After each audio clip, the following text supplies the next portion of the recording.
मैं तो इतना ऊंचा खड़ा हूं, सब दिखाई दे जाएगा, कोई नहीं, परेशान ना हो, आज ही परेशान ना हो। आज की सभा के हमारे अध्यक्ष और हमारे परिवार के सबसे वरिष्ठ सदस्य जनाब चौधरी तेज सिंह जी, मंचासीन मेरे तमाम बुजुर्गों, नौजवान साथियों, मैंने बहुत खोल करके कहा था कि आप अपने विचार पक्ष में हो या विपक्ष में हो ये मायने नहीं, लेकिन बात दिल की होनी चाहिए। और हम दिल के हाथे मजबूर लोग हैं, हम दिल से रिश्ते निभाते हैं। हमसे रिश्ते दिमाग से निभाए नहीं जाते, दिल से ही निभाए जाते हैं। और इस दिल के रिश्ते निभाने की वजह से हमेशा छले जाते हैं, हमेशा धोखा खा जाते हैं। आप तमाम साथियों ने अपने विचार बहुत खोल करके रखने का काम किया, और मैंने एक बात आपसे कहना चाहता हूं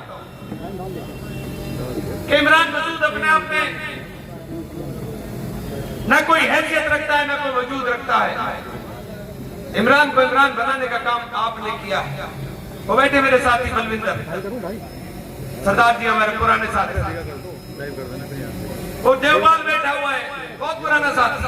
मैं ये नाम इसलिए गिनवा रहा हूं कि इनको लग रहा होगा कि मैंने देखा नहीं, मैं सबको देख रहा हूं। फुरकान भाई बैठे, कोई ऐसा साथी मुझे नजर नहीं आ रहा। ये मसूद भाई बहुत दिनों के बाद मिले, आज यहाँ दिखाई दिया, और वो इमरान प्रधान नाराज था बहुत, हमारा तासीफ वाला वो भी दिखाई दिया, नवाब भी दिखाई दिया, तमाम साथी। कोई गांव ऐसा बचा नहीं जहां से मेरे तमाम साथी ना आए हो। ये हमारे दलित भाइयों की बहुत बढ़िया टीम है, श्याम कुमार जी, कोई ऐसा साथी नहीं है। क्योंकि बहुजन समाज पार्टी में जब हमने जाने का निर्णय लिया, तो बहुजन समाज पार्टी में जाने का निर्णय इस नियत के साथ किया था कि साहिब मान्यवर काशीराम जी ने जो मूवमेंट चलाया और जो आंदोलन चला करके उन्होंने एक परिवर्तन की अलख जगाने का काम किया और शोषितों को, वंचितों को और बहुजन समाज के अंदर रहने वाले उन तमाम लोगों के अधिकार की बात की। उसके बाद बहन जी ने सर्वजन हिताय सर्वजन सुखाय का नारा दे करके समाज को जोड़ने की बात की, और उस नारे से परहेज किया, तिलक तराजू और तलवार इनको मारो जूते चार। क्योंकि कोई समाज जब तक और सभ्य समाज के अंदर जब तक आप सबको साथ लेकर नहीं चलोगे, तब तक ये संभव नहीं है कि आप परिवर्तन ले आओ। 2007 में सरकार बनी, हम भले ही विरोध में थे, लेकिन सरकार बनी और दलितों को पहली बार यह एहसास हुआ कि सत्ता क्या होती है। बाबा साहब अम्बेडकर ने जिन अधिकारों की वकालत की, उनको साकार रूप देने का काम मान्यवर काशीराम जी ने एक आंदोलन के माध्यम से खड़ा किया। लेकिन इन सबके फर्क से एक बात कहना चाहता हूं कि आजादी के बाद बाबा साहब भीमराव अम्बेडकर जी को जो संविधान उन्होंने लिखने का काम किया और उसके बाद देश के कानून मंत्री बनाने का काम किया, वो पंडित जवाहरलाल नेहरू ने किया, किसी और ने नहीं किया था। और आजादी के बाद आरक्षण व्यवस्था के तहत अगर देने का काम पूरे देश में किया तो कांग्रेस ने किया। लेकिन इस योगदान को जब भुलाया जाता है, जब हम याद करते हैं बाबा साहब के योगदान को, याद करते हैं मान्यवर काशीराम जी के योगदान को, तो हमको ये भी याद करना चाहिए कि इस योगदान के अंदर कांग्रेस का भी बहुत बड़ा हाथ रहा और कांग्रेस ने दलितों को उत्थान के अंदर अपना जो कार्य करने का काम किया, उसको भी याद रखना चाहिए। मैं ये बात इसलिए कह रहा हूं साथियों कि मैंने तो दलितों के अंदर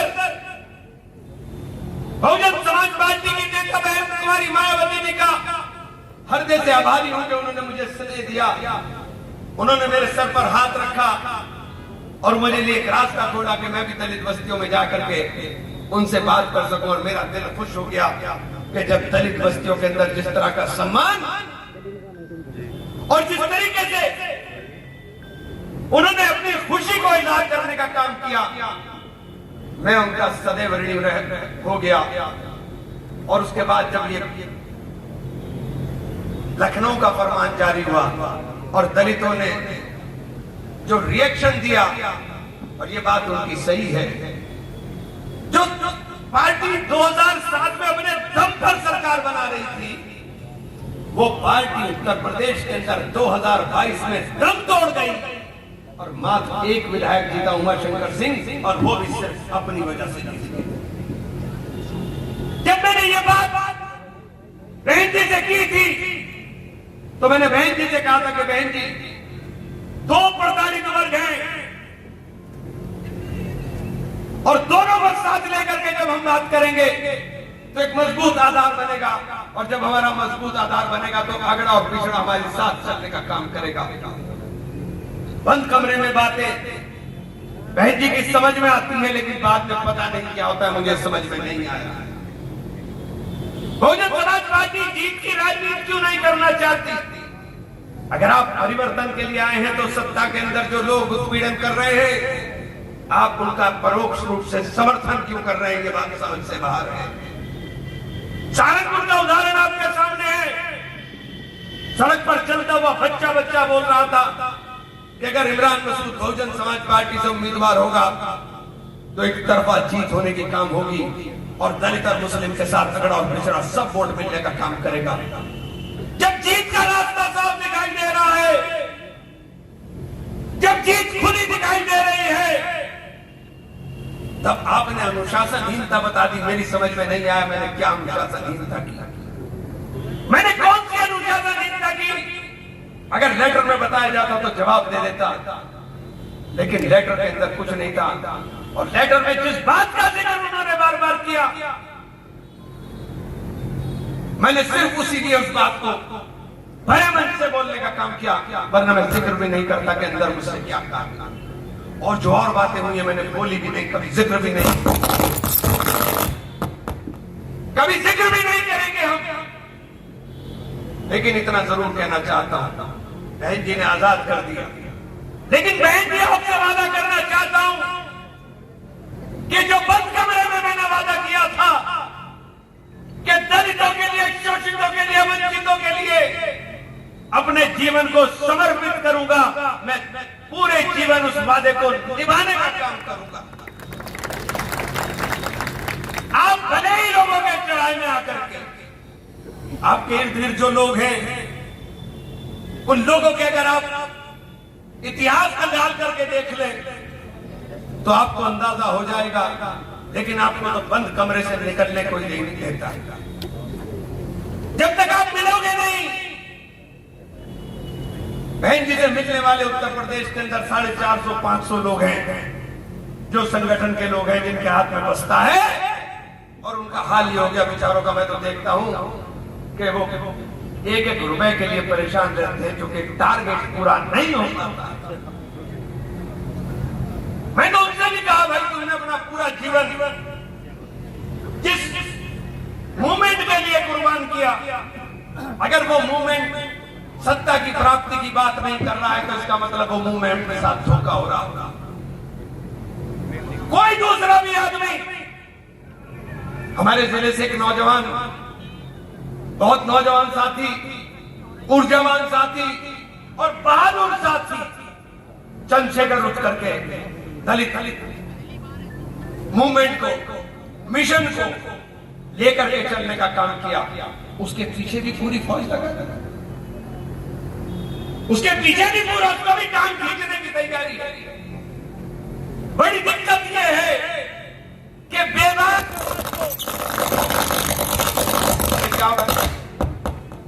आवाज को, जो बेबाकी के साथ अपने समाज के अंदर बात रख सकता है, उसकी टांग खींचने वालों की कमी किसी भी पार्टी के अंदर नहीं है। हम किस बात का शिकार हुए? हम किस बात का शिकार हुए? इमरान आंख में आंख डाल करके सवाल ना पूछ ले, इसलिए इसकी हैसियत घटा दो, इसकी हैसियत खत्म कर दो। यही तो मेरा जुर्म है। मेरा जुर्म और क्या?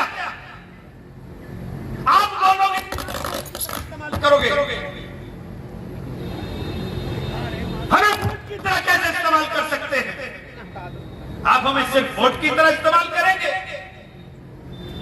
जब हमारा नंबर आएगा तो आप खामोशी इख्तियार करेंगे। यही खता इमरान की थी कि इमरान बेबाकी के साथ सवाल करने वाला न था।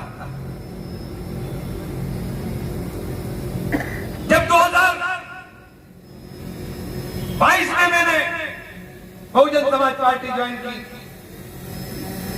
हमारे यहाँ के नेताजी हैं, उनके कहने से मैं चला गया।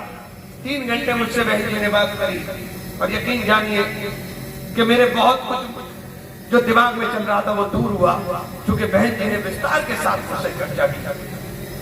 हमने भी सोच लिया कि यार इतना बढ़िया सिस्टम है, इसके अंदर तो कोई दिक्कत आने वाली नहीं। निकलते ही बहन जी ने सर पे अभी हाथ रखा, सर पे हाथ रख करके जिम्मेदारी दी और 3 महीने मैंने 18 जिले और 4 जिले उत्तराखंड के 22 जिलों में सम्मेलन कर दिए और एक चर्चा शुरू कर दी।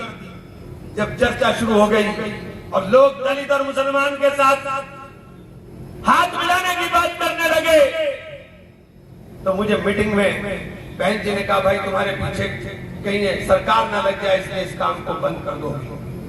मैंने, बहन जी मैं तो पार्टी के लिए काम कर रहा हूं। उसने कहा नहीं, तुम पार्टी के लिए बहुत कीमती हो, तुम्हारी हिफाजत करना जरूरी है। मैंने कहा ठीक है साहब, और जाओ सहारनपुर लोकसभा की तैयारी करो, लोकसभा का चुनाव जीतना। हम सहारनपुर आ गए, जितनी मीटिंग मिलाई उतनी मीटिंग में गया, जहां कहा वहां गया। बस एक फरमान जो गाजियाबाद में बैठे हुए इनके हमारे बहुजन समाज पार्टी के मुख्य कोऑर्डिनेटर हैं, उन्होंने कहा साहब आपको ये बात इसलिए बता रहा हूं मैं कि मेरे निष्कासन के पत्र में आपने मुझ पर इल्जाम लगाया। मुझे बुला करके कहा, इमरान भाई पार्टी की सदस्यता होनी है। मैंने बहुत बढ़िया काम है, इससे अच्छा तो कोई काम हो नहीं सकता। बिल्कुल सदस्यता होगी। मैंने किताबें दी है मुझे, मैं सदस्यता कराऊंगा। और भेंट में हमने अभियान की शुरुआत कर दी। भेंट की तमाम न्याय पंचायतों में सम्मेलन कर करके सदस्यता की किताबें देने का काम कर दिया। और मैंने कहा मैं ऐसा सिस्टम बना दूंगा कि जो आपकी मेंटेनेंस की का भी आप बार बार हाथ पसारते फिरते हो सबके सामने, हमें हमारे कार्यकर्ता पैसा देंगे और हम आपका इस तरह का सिस्टम खड़ा कर देंगे। और हमने काम शुरू कर दिया और कुछ जमा भी करा दिया। फिर एक दिन जब यहां सहारनपुर आए थे साहब, मुझसे बोले ये नहीं होगा साहब। मैंने कहा और क्या होगा साहब? कि आपको 2.5 लाख सदस्य बनाने हैं। मैंने कहा 2.5 लाख सदस्य? राइन साहब आप इतने बड़े नेता हो, पूरी पार्टी चला रहे हो, क्या जेन्युइन 2.5 लाख सदस्यता आप आधे प्रदेश में भी बना पाओगे? जब मुझसे एक लोकसभा के अंदर बात कर रहे हो, कहले नहीं बस किताबें भर दीजिए। मैंने कहा फिर मेरी औकात 5 करोड़ की नहीं। मैंने हाथ, मेरी औकात 5 करोड़ रुपए की नहीं है। बस इसको अनुशासनहीनता मान लीजिए, पानी या ये सच्चाई मान लीजिए कि मैं बिल्कुल सच्चाई के साथ काम करता हूं। सच्चाई के साथ काम करता हूं। और उसके बाद अचानक एक लेटर आता है और इल्जाम लगता है मैंने राहुल जी की तारीफ की। आपको याद होगा चुनाव चल रहा था और चुनाव चलते हुए मेरठ की सभा में मैं गया और मेरठ में एबीपी न्यूज के कार्यक्रम के अंदर मैंने राहुल जी के और प्रियंका जी के बारे में चुनाव के अंदर क्या कहा था, अगर उससे कुछ अलग मैंने कहा हो तो अनुशासनहीनता में आता। मैंने तो तब भी कहा था कि राहुल जी और प्रियंका जी दोनों के दोनों लोग बेइंतहा अच्छे, मैंने उनके साथ काम किया है और सही मायनों में उन्होंने जो इज्जत और सम्मान मुझे देने का काम किया, मैंने आप लोगों की वजह से उनके साथ जाति करने का काम किया। क्योंकि आप लोगों को जुनून था, आपको जुनून था कि सरकार बनाएंगे, और मुझे भी हैरान कर दिया। वरना अच्छा था, मैं वहां से था। आप लोगों ने मुझे टाइट पे हाथ रख करके पार्टी छुड़वाई थी, आपने छुड़वाई थी पार्टी। मैं बिल्कुल छोड़ना नहीं चाहता था, जानते हो आप अच्छी तरह से। ये बेटे फजलुर रहमान मलूक 2 या 3 आदमी हम जैसे जो चाहते थे कि किसी सूरत में हम पार्टी न छोड़े, लेकिन आपने कहे बच चुके। मैंने पहले कहा, हमेशा कहा कि इमरान का वजूद इमरान से नहीं, इमरान का वजूद इन तमाम मेरे परिवार के सदस्यों से है। जो ये कहेंगे वो करूंगा। और आपने कहे पर जब फैसला हो रहा था तब भी मैंने कहा था कि सरकार नहीं बन रही, 125 सीटें से ज्यादा मुझे समाजवादी पार्टी जीतती हुई नहीं दिखाई दे रही। और ये पूरा बयान उन डेट में उठाइएगा, सब चैनलों के ऊपर चला। लेकिन आपके फैसले को हमेशा मैंने अपने माथे पर लगा रहे, आपके फैसले को हमेशा मैंने अपने सिर माथे लगाने का काम किया। हमने पार्टी छोड़ दी, जो कुछ हुआ उसको दोहराना नहीं चाहता।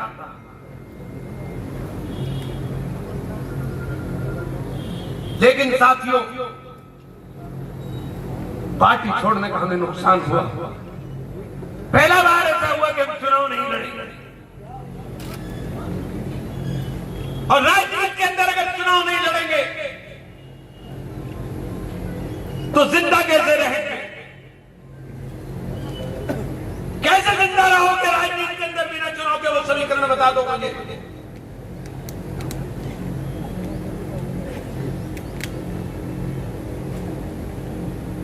हमारा पार्टी से निष्कासन कर दिया।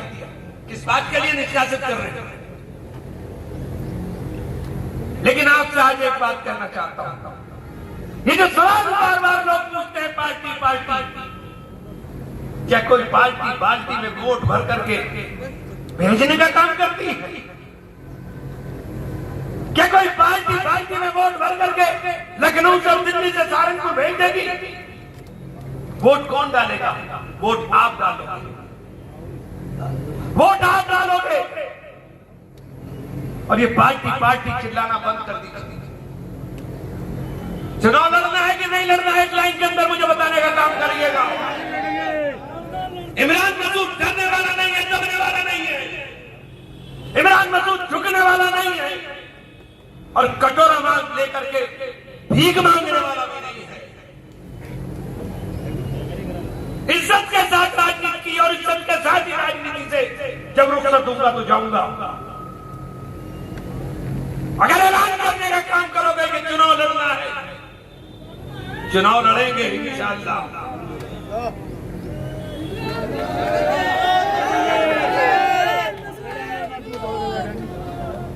और चुनाव के अंदर जिम्मेदारी आपको निभानी पड़ेगी। एक बार हमारे साथियों ने पतंग पतंग कही है। पतंग से MIM मत समझ लेना मेरे भाई। पतंग का चुनाव निशान था मेरा। पत्रकार बंधुओं को कह रहा हूं, कभी ये समझ लो, आपके पतंग मेरा चुनाव निशान था जब 2007 में चुनाव जीता था। वोट आपके पास, कौन सा गांव है जहां तुम्हारी पार्टी में? 2013 के अंदर जब हमने चुनाव लड़ने का फैसला किया तो आप देख लीजिए नतीजे में क्या हुआ। 4,10,000 वोट मिला।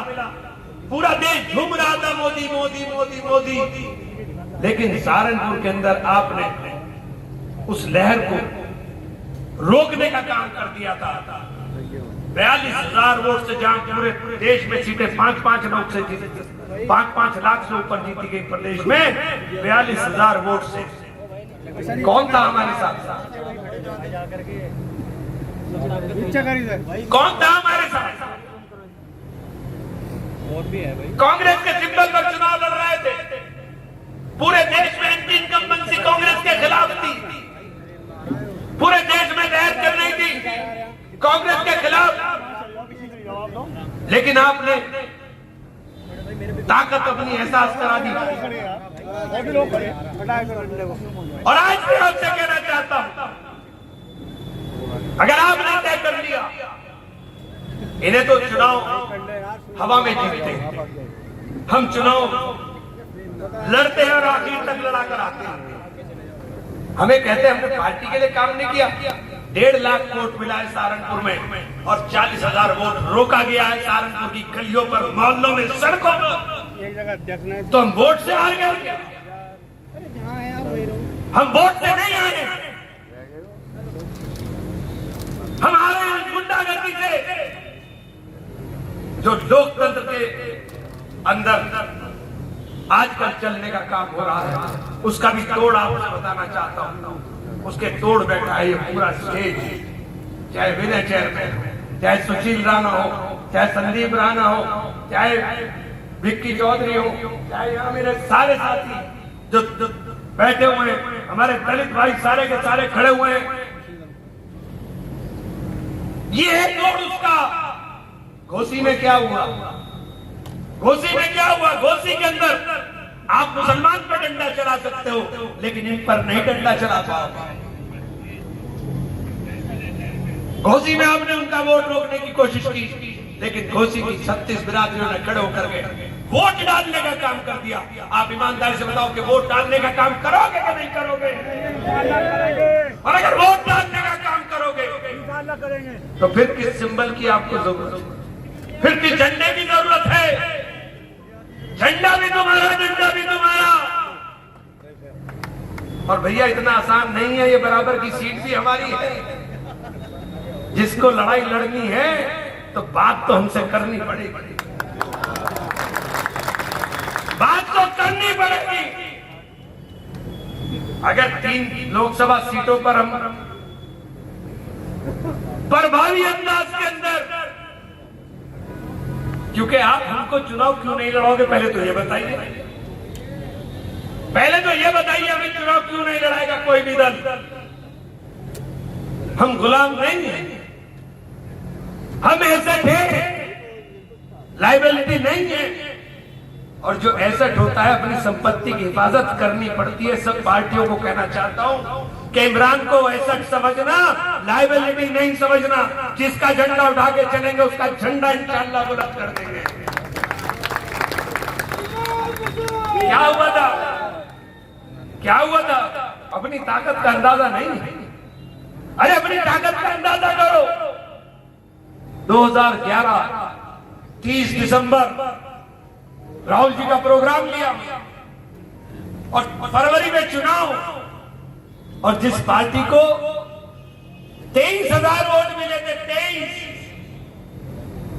वो पार्टी सहारनपुर के अंदर 5.5 लाख क्रॉस कर दी। 5.5 लाख वोट। उसके बाद हर चुनाव के अंदर वोट में बढ़ोतरी होती चली गई। 2022 2 विधायक बेट से और देहात से पार्टी छोड़ दी। दोनों विधायक जीत गए वहीं के। मास्टर राकेश जी बैठे हमारे देवबंद के साथ। कौन सा गांव ऐसा है जिसमें हमारा आदमी नहीं खड़ा है? सारे विधायक। वोट कितना पड़ा आपको गिनती नहीं होगी, लेकिन जिस पार्टी को छोड़ करके गए वो पार्टी कहां आ गई? मैं बयान पढ़ता हूं कुछ छुड़वैये नेताओं का, जिनकी विचारों का अपने महल्ले में वजूद नहीं होता है, वो बयान दे देते हैं। मैं उनसे पूछकर सियासत करूंगा क्या? या उनसे पूछकर कहीं जाऊंगा? जिसको जरूरत होगी इमरान की वो बात करेगा, नहीं जरूरत होगी तो इमरान आपके दिल में राज करेगा। आपकी बात के ऊपर हम लोग हर फैसला लेने का काम करते हैं। अब के ये भी फैसला आपने लिया। कल एक टीवी पर चल रहा था मेरा कार्यक्रम, कल क्या करोगे 10 तारीख को? मैंने कुछ भी नहीं करूंगा भाई, उनसे पूछूंगा जिन्होंने मेरा पेंडुलम बना दिया, उन्हीं से पूछूंगा जिन्होंने मेरा पेंडुलम बना दिया कि अब के कौन से चौराहे पे खड़ा करके मुझे टुकवाना है। जो फैसला वो कर देंगे वही फैसला मानूंगा। और आज भी आपके खोल के कह रहा हूं, बताओ भाई क्या फैसला है? जोर से बता देना मुझे ईमानदारी से।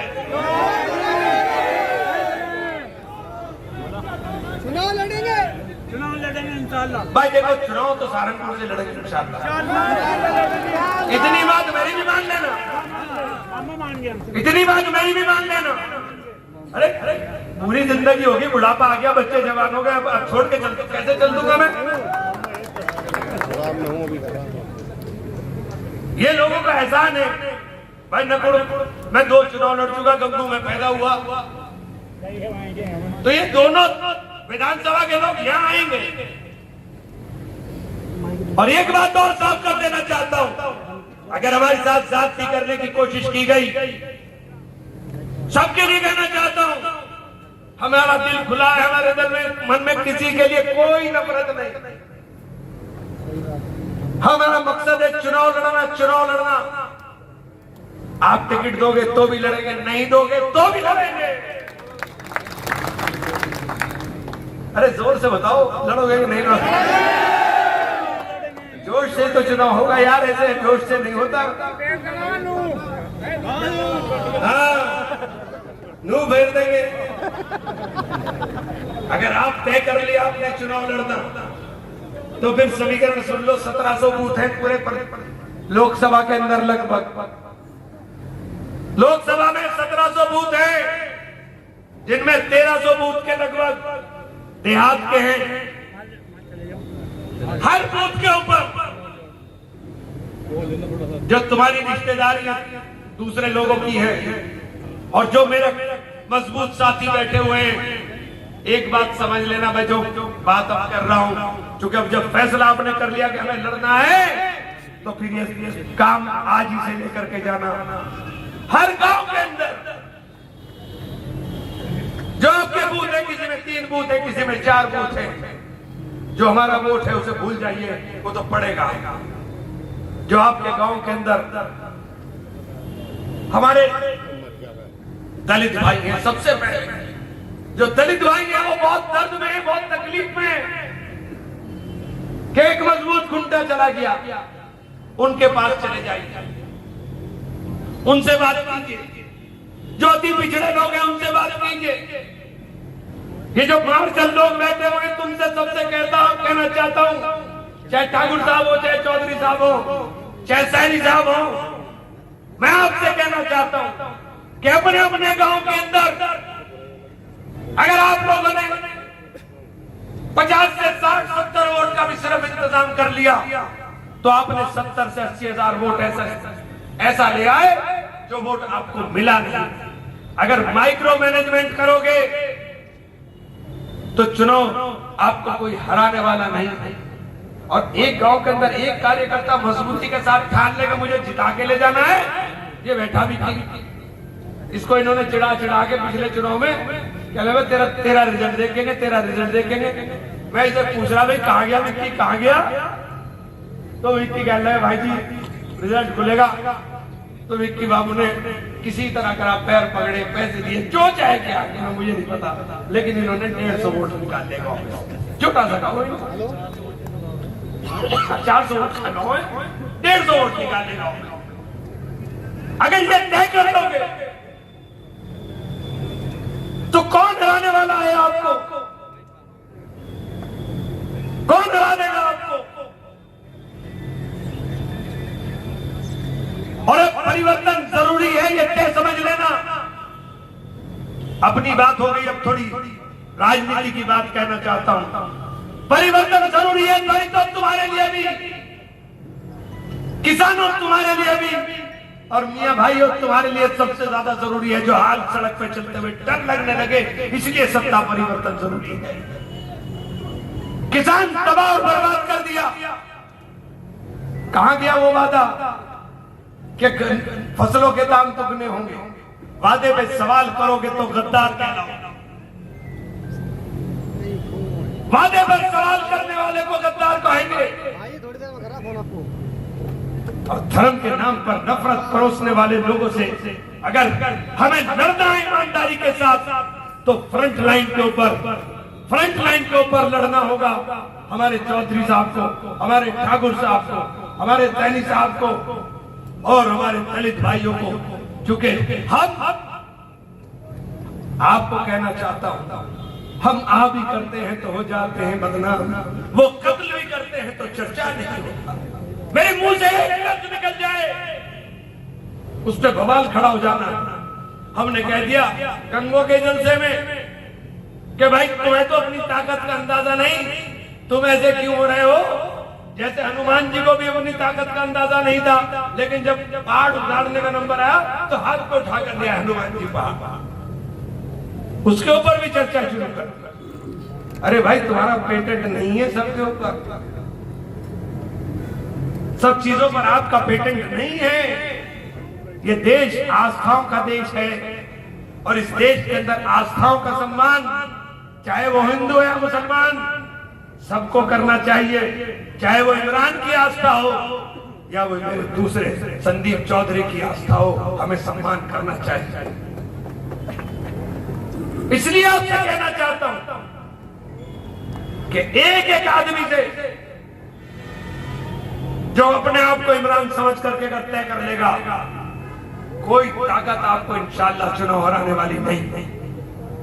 साथियों, हमारे जिले के बहुत मशहूर हमारे बुजुर्ग हजरत मौलाना ज़हूर साहब का 3 दिन पहले इंतकाल हुआ। मैं अपनी बात खत्म करने से पहले तमाम साथियों से चाहूंगा कि खड़े होकर के हम 1 मिनट का मौन रख करके उन्हें सही मायनों में खराज अकीदत पेश करने का काम करें। 1 मिनट के लिए खामोश रहेंगे, उसके बाद जलसा चलेगा।